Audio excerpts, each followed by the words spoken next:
We are looking at re-evaluations today, and yes, these do happen, believe it or not. Now, when the VA gives us clear guidance as to when they are going to go about a re-examination, and that's what we're looking at here today. We're going straight to the M21 TAC one here. You don't need to read this entire thing. There's really 3 sections that veterans need. It's the first one, criteria for requesting review exams, scheduling future review exams and compensation cases. That's us. Hello. And then lastly, when not to schedule review examinations. And before we go into that, I want to explain this very quickly. There are routine future exams. That's its own bubble. We're going to cover that. There are re-examinations based on new evidence. We're going to cover that. And then there's this other pocket, which we're not going to cover. It's its own topic. But to give you an example, someone who's 100% P&T, they just got their VA rating last week. They want an earlier effective date because they want, 6 more months of back pay, whatever the case may be. So they do an HLR on the effective date only. The common misconception for the veteran is, hey, they're only going to look at this one single claim. That's not the case. Not even a little bit.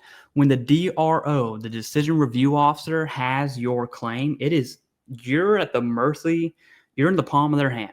Okay. And if they find a mistake on any claim, doesn't matter what it is, on any claim, even for an HLR for effective date, which is the most common, by the way, they're going to kick that back and you're going to be reduced, right? At best, you get a re-examination. At worst, you're going to be reduced.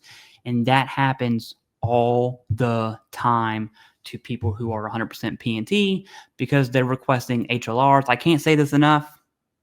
If you are P&T, HLR should be a last resort. Let's just say that. Okay. Anyways, we'll be focusing on routine future exams, RFEs, and re-examination. So here we go. These are all hyperlinked. So all you have to do is click there.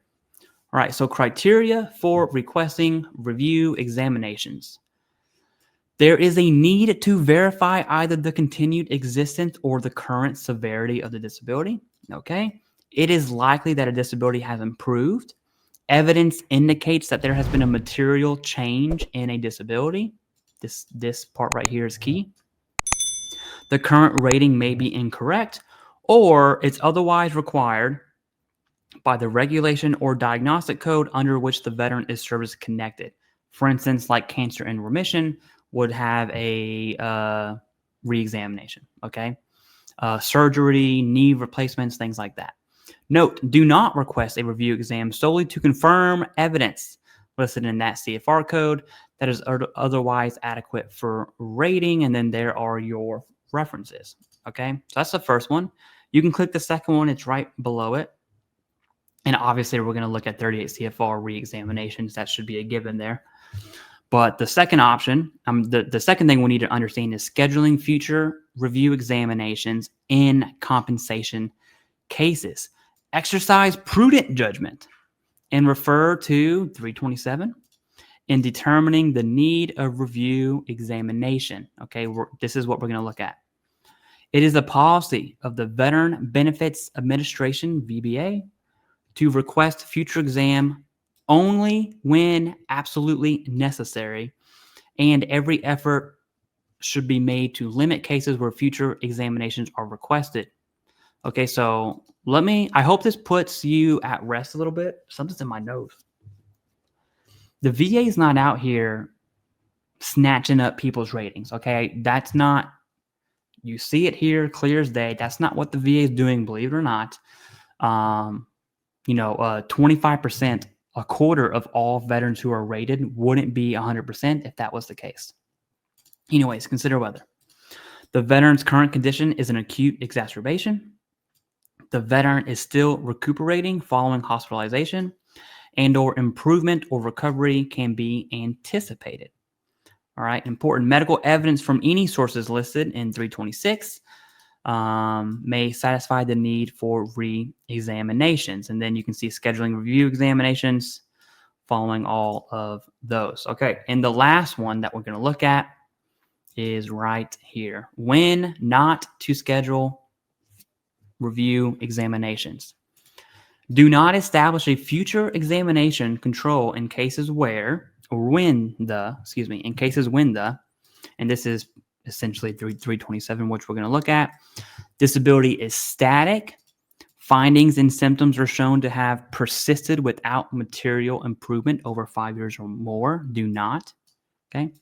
Disability is permanent in character and of such nature that there is no likelihood of improvement. If you have IVDS, it ain't getting better in your back, in your spine. Veterans over 55 years of age, except for under unusual circumstances. Okay, you're old. Evaluation is a prescribed scheduler minimum within its diagnostic code. Evaluation is 10% or less, or combined evaluation would not change even if the reexamination resulted in a reduced evaluation for one or more disabilities. We are absolutely going to read this important note here and then hop over to 327. So when deciding if a disability is static, only order a future exam if there's objective evidence stating clearly a disability is likely to improve. Objective evidence stating clearly. Remember that, okay? So whenever you go seek healthcare, the words that come out of your mouth really matter, okay? They really do. The principles expressed in this block apply equally to 1, initial RFE is routine future exam, that's RFE, and 2, reexaminations requested in the interest of substantiating sustained improvement. Again, RFEs, a normal reexamination, if you will, and not the DRO example. Therefore, where the evidentiary record includes a single exam report or alternative form of medical evidence portraying improvement in a disability that has persisted at its assigned level of evaluation for 5 years or longer, but one or more of the above criteria that are not directly negated by the presence of evidence showing improvement are applicable. Basically, everything from above. Do not proceed with scheduling an additional exam unless doing so is required by regulation or warranted in light of unusual circumstances. Okay, and then there's references there, and we're going to look at, so M21 is not law-abiding. This means nothing. So like when an attorney, when a claims agent goes to the Board of Veteran Appeals, this isn't law-abiding at all. What is this, the Code of Federal Regulations, Title 38. And so you'll see similar language here, but the M21 TAC 1 is more like a procedure manual, if you will, like an SOP for claims processors and raters, and depending on like there's a TAC 1, the TAC 5, stuff like that.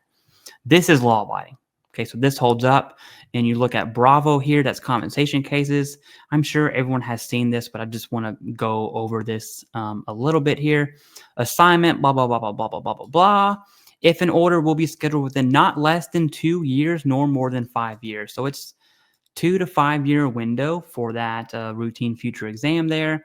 No periodic future exams will be requested if, right, when the disability is static, when the findings improve, when the findings and symptoms are shown by examinations and hospital reports to have persisted without material improvement, where the disability from the disease is permanent in character, you're old, when the rating is prescribed, scheduled minimum, or where a combined disability evaluation will not be affected in the future exam should result in reduced evaluation for one or more conditions. Meaning if you're 100% and you have a reduction in incoming and that reduction on that claim wouldn't reduce your 100% overall, then they wouldn't schedule the examination, okay? Anyways, that's where this source information is from, okay? It's you can just Google that one right there and it will pop up, and this is 3.327, and then you're going to scroll down reexaminations and you're going to find Bravo. All right, anyways, that's all I got. I hope that clears the air on reexaminations, and yeah, peace.